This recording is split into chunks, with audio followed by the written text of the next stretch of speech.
Thank you for staying with us on the AM show. It's time now for us to get into the newspapers, and we have our guest joining us. A number of first-timers that we've been bringing your way over the last 2 weeks. Well, we have a new one, Dr. Christopher Ampadu. He is our guest. I'll be telling you a bit more about him shortly, but right before that, let me tell you about Endpoint Homeopathic Clinic, and here's what they're offering you. If you're a man, it's likely you've never checked out how your prostate is functioning, what is going on there, and if you have, how about this year? Have you been recalcitrant? It's your health, you know. If you're a woman, do you know your status when it comes to fertility? Do you know what is going on as far as your reproductive system is concerned? Well, you could find yourself in tricky waters, which is why Endpoint Homeopathic Clinic has been so gracious to say, if you're coming to check out any of these for screening, come and they'll do it for you for free, gratis, untuyashe. Here's where you can locate Endpoint Homeopathic Clinic. Here in Accra, they are at Spintex opposite the Shell signboard. There's Kumasi Kronumabwe here, behind the Angel Educational Complex. The Stakradi Anaji State, Tema Community 22, Techiman Hanswa, and Esiama Enzema. If you'd like to call them, here's where you can reach them. 0244 867 068 or 0274 234 321. Endpoint Homeopathic Clinic, the end to chronic disease. But just the start of the news review, and we are joined this morning by, as I have already announced to you, Dr. Christian Ampadu. He is our guest. He's West Africa Director for Samaritan Strategy and an adjunct lecturer at the Pentecost University. Doc, good morning. Good morning. It's really good to have you for the first time on the conversation as far as the news review is concerned. But tell me a bit about, I'm curious, tell me a bit about your group, Samaritan Strategy. What do you do? Thank you. Thank you so much. It is a ministry that trains pastors, church leaders across Africa and globally. And in the area of what we call worldviews, you know, we are talking about perspectives, a way of thinking, which rise to attitudes, behavior, conduct, and all of that. And yet people are saying, change your attitudes, change your behaviors. They are not telling us, how do we change our attitudes? It all has to do with mindsets, worldviews, a way of thinking. The Bible says, as a man thinketh, so is he. So we try as much as possible to bring various perspectives in terms of the way we think, and then look at the lies that are embedded in our way of thinking. And then we believe that people need a new way of thinking to bring about progress and development. For example, in Africa, we are so blessed in every way. But look at where we find ourselves. A place of poverty, hunger, deprivations, and see the number of people who are all trying to run away from this dear continent of ours to a part of the world that are scarcely endowed when it comes to even mineral resources and other things, like even the youth. They are a blessing, but for us, it's like a curse. And so it all has to do, it has nothing to do with about God. Look at the religiosity we have. The churches all over the places. Look at the sort of preaching and powerful preaching that we have. And yet people are wallowing in poverty. It's incredible. And it has all got to do, through my research, it has to do with our mindsets, our way of thinking, which has resulted in our behaviors and our conduct, high corruption, acrimony, pull him down. And we think we need a change of that. It is not just prayer, it is a change of mind, repentance.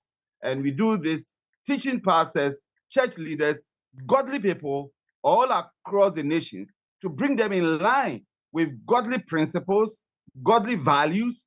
And we think that as we apply what we call kingdom values, our nation, which is so endowed, which is so blessed, surely can take our rightful positions and then bring about a development that we need. It's incredible that we have so many churches, and yet wickedness, corruption, and thievery is rampant.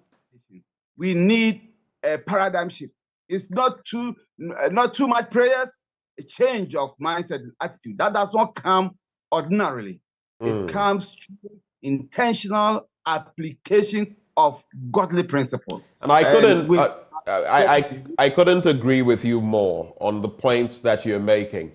In terms of we appear to be a very prayerful country, but there are countries, as others have intimated. I am very much for religion. I'm a staunch Catholic, and I believe in the principles of Christianity, and I respect other people who believe in other things. I strive to love God, love my neighbor. But you ask yourself, especially looking back at our own religious grouping, we've had a lot of Christian leaders in this country.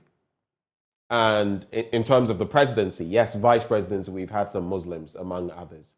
Yet, what have we given back to society? How has our Christianity shown through the work we do? And that tells you that we are in a crisis, so it's not anything we can run away from. And on those very points, you say people run away to other countries that may not even have a fraction of what we have. I remember I always cite some of these examples. In Cuba, I was amazed.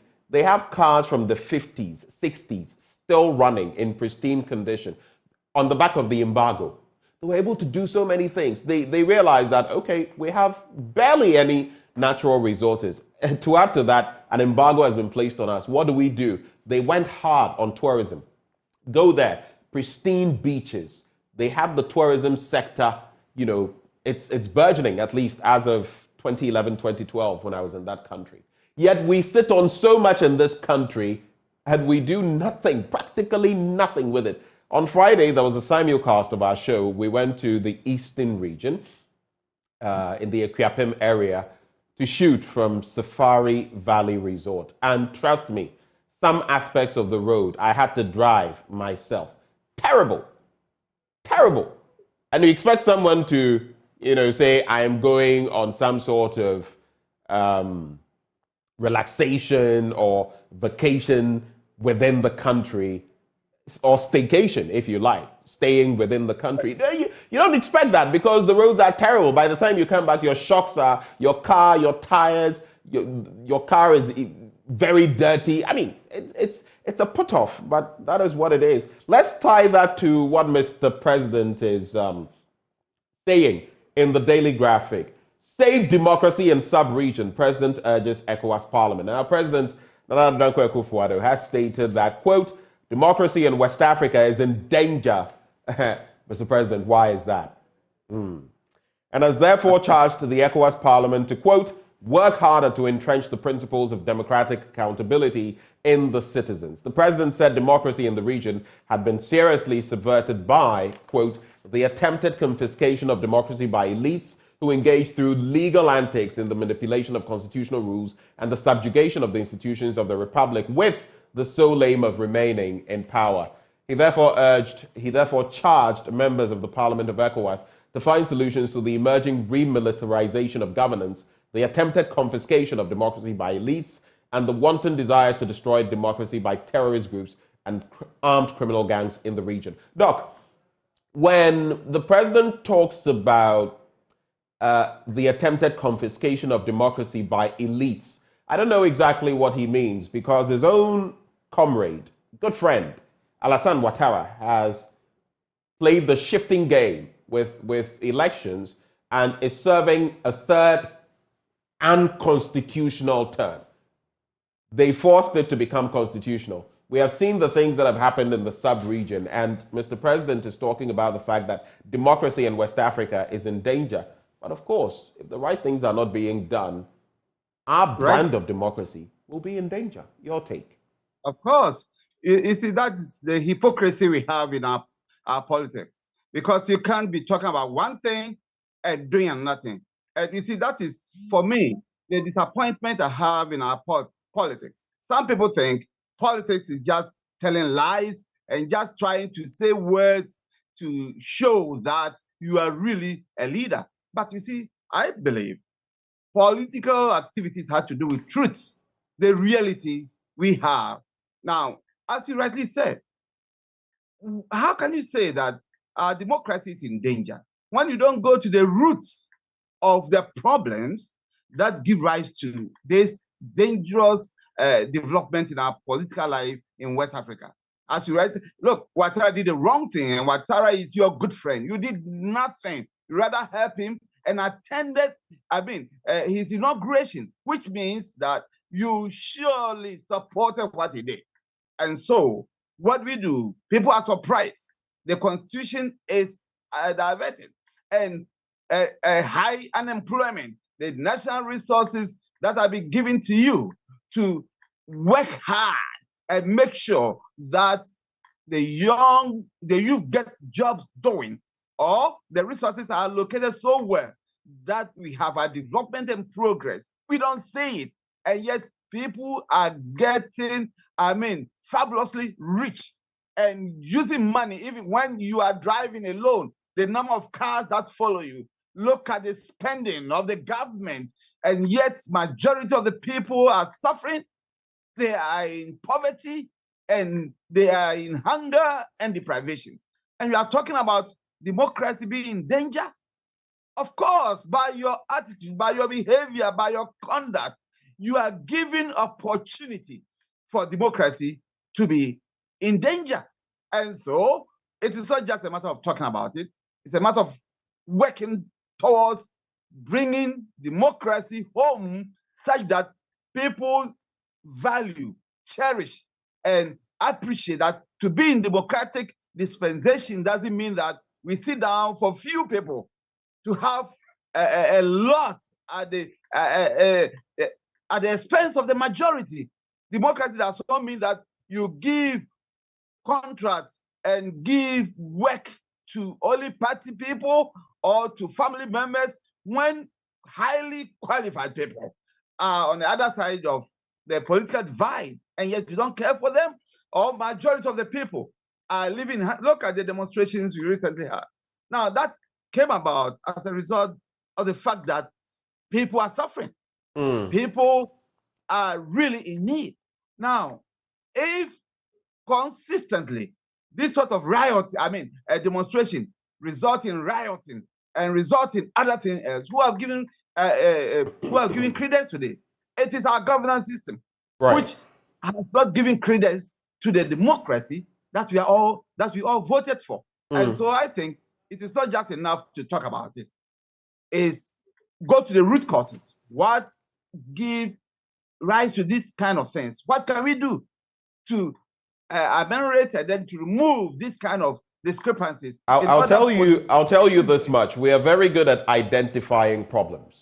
In terms of resolving problems, that is where the devil is. The devil is in the detail. And I've become, I have never seen, since the inception of this Fourth Republic and since, my family came back into this country, I have never seen a time when young people, especially with all the vital energies, have wanted to leave this country more than now. And I feel sad about it. I feel incredibly sad about it. Speak to 10 young people in this country. And when I say young, I'm even counting up to about 45. Okay? Right. Just consider that. Up to about 45. And almost 8 or more of them will tell you if they had the opportunity today, they wouldn't think twice. They wouldn't blink. They would be out of the country. Go today to the fire service area around Abilinkpe, where there is that tourist agency, for the sake of, I'll not mention the name. People are trooping in every day, standing in the baking sun, because they want to go to Canada. Because they want to travel to, other places for better opportunities. And you ask yourself, when are we going to learn? Now we're talking about our healthcare professionals who have gone en masse, who are going en masse, who will continue to troop out of the country. And very soon, if we're not careful, you'll go to hospital and even people to treat you will be problematic. And yet we are sitting and talking big. And the point don't care. Don't care because they can travel and have their medical bills paid for them. But the funny thing, you see, they can do that for routine checks like the CDD fellow recently said. But in cases of emergency, Time and again, we have seen that if you don't create a proper system, the day you have an emergency, you can be whoever. It will catch you too. It will affect you too. And that is where you see that, people are going through hell. Just recently, I went to a medical facility. I mean, it baffles my mind. How long have we been talking about the no-bed syndrome? Yet if you're not lucky, our public health facilities, you go there, no bed, someone who can't even stand, needs a wheelchair, has to be referred to another private. How many people can afford this, afford that? Our system is in a shambles. It's a shambles completely. And my heart bleeds, Doc. I don't know. I mean, some of my elderly friends will say, Ben, we've lived out our time. Like a certain general, general would tell me, we've lived out our time. But how about you, your time, and those to come after you? What will you come and do? Look at Galamsey and our river bodies. But anyway, let's get into other stories. On the international front, very quickly, before I come back to Ghana, Tinubu offers temporary minimum wage increment. There has been a lot of scuffle in Nigeria on the back of some things. Well, as Nigeria marked its 63rd Independence Day anniversary yesterday, President Bola Tinubu offered a temporary minimum wage hike for lower paid workers. And this is temporary, by the way. The announcement came just 2 days before major labor unions were due to begin an indefinite strike on October the 3rd in protest against the rising cost of living. Based upon our talks with labor, he said, business and other stakeholders, we're introducing a provisional wage award increment to enhance the federal minimum wage without causing undue inflation, he said. For the next 6 months, the average low-grade worker will receive an additional 25,000 naira, that is $32, taking their salaries to $71. But again, I was in Lagos just a few weeks ago. You look at Nigeria, what it is, the resources that Nigeria is sitting on. And Absolutely. the way they, the citizenry. You see, these are the things that are creating the unrest because people are saying, how can we have all of this?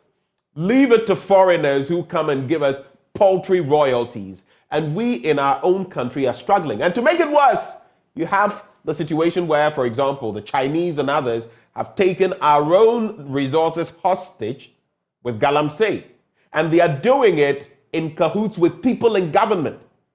Right. Because they cannot come from their country. Excavators don't fly.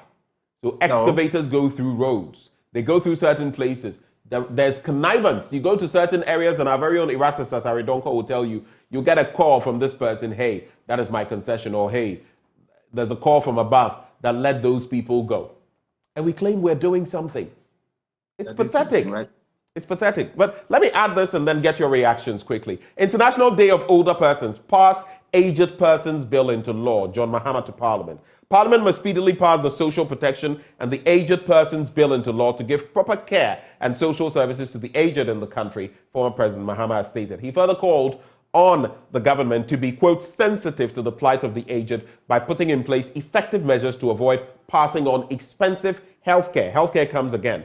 The healthcare bills to the aged who are mostly affected by life-threatening diseases. Any quick thoughts on these matters? Yes, Ben, thank you. It is sad. African leaders are fond of giving just quick fix solutions when problems do come. Now, the Nigeria problem, as you rightly said, when you go to Nigeria and see the enormous resources that this country has, and you see the poverty, the hopelessness, it is so painful for some of us. That's why we think we bring about this Ministry of Samaritan Strategy, because we are so wicked to ourselves, so selfish, and we seem not to care when we see our own people in abject poverty in situations that they should not find themselves. I think somehow that's why we talk about their worldview, their thinking. When political leaders, the elites, are in top positions, and then people just run to them to beg, to always bow before them for either some few money. They are happy when we do that to them, and so they always want to find their own people. Right. These amount to wickedness. You can't believe it, but that is where we find ourselves. And you see, look at the solution the Nigerian leader has given, a temporary one. very, very small sort of increase, and the union leaders are okay. I mean, you see, I think we should hold our political leaders accountable. We don't deserve what they are giving us. Indeed, we do not. We have so much that we don't deserve that. We deserve better leadership. We deserve better progress and development. But we see when there are these quick things, we are also okay, and we leave them to do what they want. And that's the sad situation, because we're so polarized, politically, that if X government is in power, things are going wrong, we'll still follow it and stick to it because we are of X. And if Y is in power, you'll have another constituency doing same. I feel we've still not got to that level of consciousness as a people where you can say that, well, most of us, let me just put it that way. Because if you have people telling you, oh, party whether NDC or MPP, or it's a goat there with party colors and I'll vote for the goat, then it tells you that we have serious problems in this country. And I don't see how we can develop from that angle. But again, tied to that, the agent and the call by the former president for, some bill, some law for guidance. And for me, when I read that story, what came to mind was elderly citizens picketing the Ministry of Finance, the pensioner bondholders and all of that. Is it high time, just very briefly, we did more for the aged in the country? I think so, because it has come to a time we should give not only respect, but relief to our elderly people. I mean, again, it all boils down to the wicked and selfish mentality we have. Once it is not me, then it doesn't matter. Once it's not my daddy or my mommy, it doesn't matter. And so it amounts to the selfishness that we have. But I think if you think you have a position or you have the resources, don't forget that loving your neighbor is the best thing to do as far as life is concerned. Right. Because there are many people who will suffer in sickness and pain at their old age because they didn't give credence to the elderly, to the old people. They didn't have any compassion. They think it's okay because it's all about me and all about my family. And I think, as our past president said, it's very important. And all this has to do with Parliament. These are people who claim to represent us. And these are things they should take it up and work on it, because very soon, many of them will also leave Parliament. And then they'll be crying when they leave that take care of us and please help us. Meanwhile, when they were in government, they did nothing. I think their reprieve usually comes through being Article 71 office holders and the ex gratia and other benefits they get. So sometimes they do not feel the plight of the ordinary man. If you look at pensions, for example, I think over the years there are some people. Well, it's based on your contributions who earn so much. But if you look at what the people at the bottom earn monthly, it will shock you. Even with some of the increments by SNIT in recent times, it will shock you in this kind of economy, how people can survive even for 2 days with that kind of money. But the Ghanaian Times newspaper, at second ECOWAS parliamentary seminar, let's stop presidential term extension. President Akufo-Addo urges African leaders. The very thing we're talking about, let's stop presidential term extension. Your own good friend, your comrade, Alassane Ouattara did it, and you attended his, inaugural ceremony. What did you think? What signal, Mr. President, did you think that was sending? And you're telling us, let's stop presidential term extension. Is it an afterthought? Some sort of epiphany, Mr. President? Stop impeding judges' work. But they do nothing. Pardon me.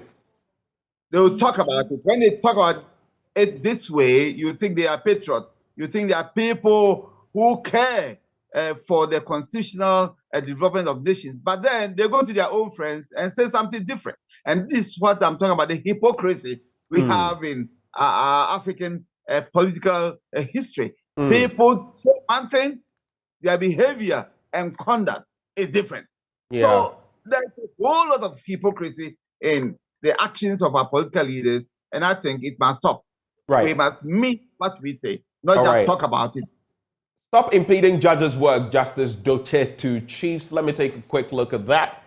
And a retired Supreme Court judge, Justice Jose Doche, has called on Ghanaians, particularly chiefs, not to interfere with the work of judges, but rather allow them to do what they have committed to doing over the years. Justice Doche said the work of judges was a difficult one, which needed not to be obstructed in order to allow judges to have peace of mind to administer justice. But some people tried at all costs to impede the work of judges, which should be stopped. There's also enforced bylaws to address sanitation challenges, MMDA's tasked.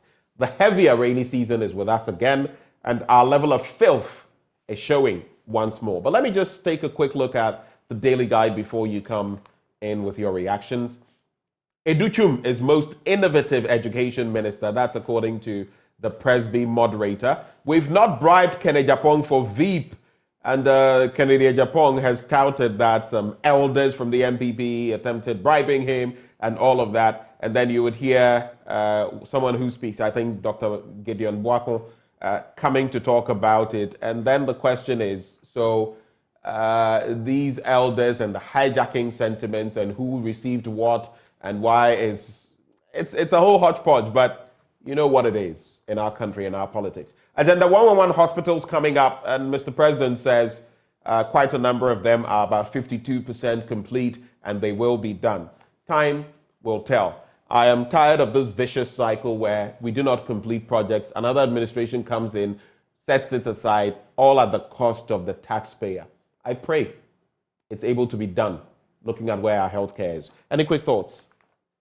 Yes, Ben, thank you. Now, I love what Justice Doche said. Now, again, our way of thinking, our way of views has made it such that when judges should stay fair and very resolute in the justice system, there's a whole lot of thinking around that, oh, he's my brother, he's my nephew, he's my political, colleague, so please have mercy. And this call does not go to only chiefs. It goes to, I think, our political leaders. This galamsey problem we have. We do know that the government and the justice system could have done great work to bring a stop to it. But there are a lot of political hands while the persecution is even persecuting. They will receive a call.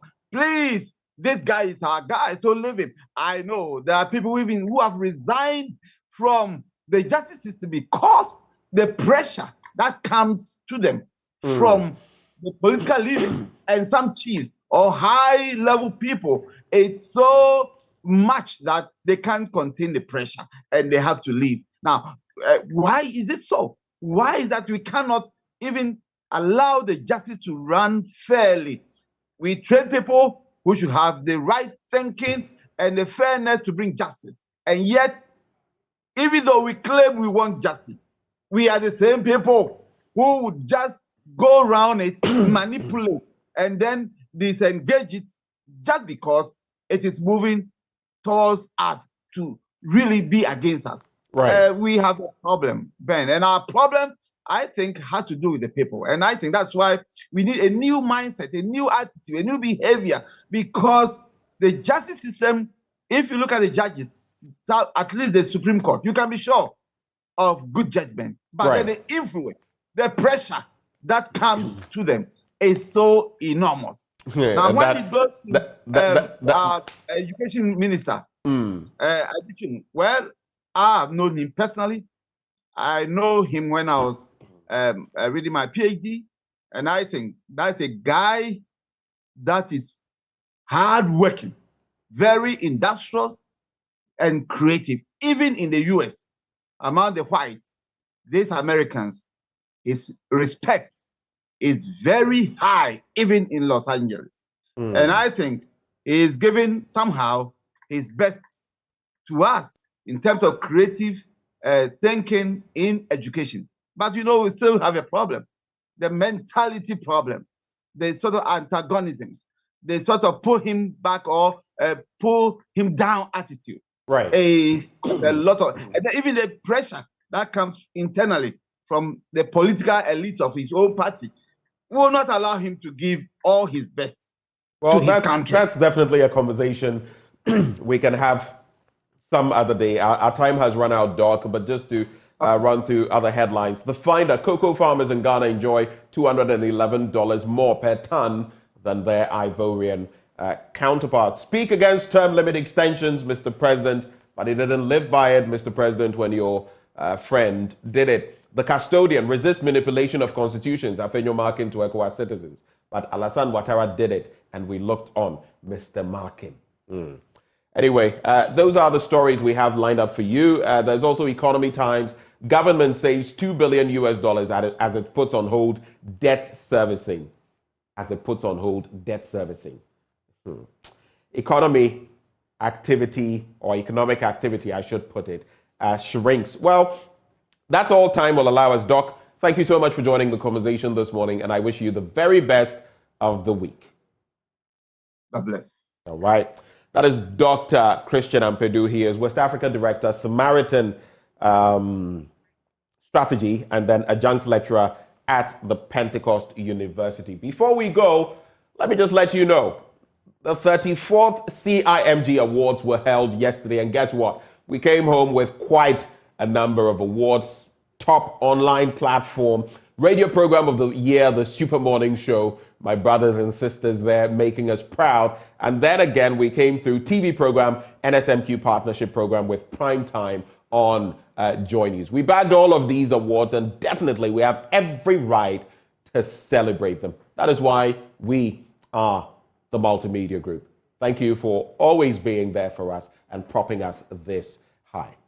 Well, before we go, this segment always brought to you by Endpoint Homeopathic Clinic, and they are offering free prostate screening, free fertility screening if you're a woman. Locate them in Accra at Spintex opposite the Shell signboard. There's Kumasi, Kronoma Bwe here behind the Angel Educational Complex. There's Takrady Anaji, State Tema Community 22, Techiman Hanswa, and Esiama and Zema. Their call line 0244-867-068 or 0274-234-321. Endpoint Homeopathic Clinic, the end to chronic disease. But before we veer into sports, we know water is life. That's why after this, after all the talk, I'm going to take a sip of Awake, which is premium purified water treated through a strict purification process to ensure that every bottle on the market refreshes you better.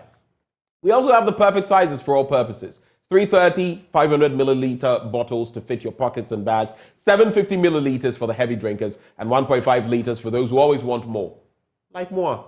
Now, our 19-liter jar bottles are ideal for homes and offices as well. All you must do now is drink Awake purified drinking water wherever you go. So choose a bottle of Awake purified drinking water today and get quality hydration. Awake purified drinking water, one for life. Remember, for every bottle you purchase, an amount is donated to the National Cardiothoracic Center.